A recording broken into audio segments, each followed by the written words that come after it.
obviously we're physical beings, and obviously biochemical imbalance leads to depression, no question about it. But when you've written up the physical description of the human brain, I'm insisting you haven't told the whole story. Why? Tonight, I can sit on the side of my bed and critique myself. I can judge myself.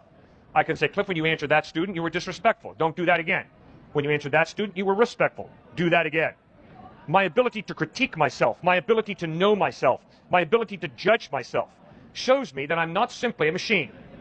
I have a will that's free, and I'm capable of critiquing myself. But you can make a machine with recursive processing that will correct its own programming. No matter how complex you make a brain, that's not going to turn it into a conscious thinking being. And same thing with computers. We have these science fiction movies like I, Robot or the Terminator films, which the whole premise is one day, once computers are complex enough, they'll eventually become aware and have consciousness, right? And then go and try to eliminate humanity. Notice that you pointed out, first of all, you can make a machine.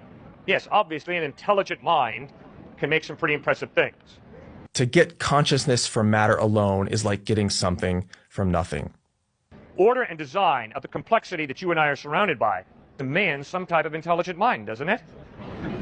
But in that case, that also begs the question of the designer of the designer. I had them ask that question. How do we answer that? Who made God? So I said to him, well, son, if somebody made God, you'd have to have a bigger God, right? Well, yes, sir. I said, now you got a problem. Yes, sir. Well, who made the bigger God? You'd have to have a bigger God that made the big God that made God, right?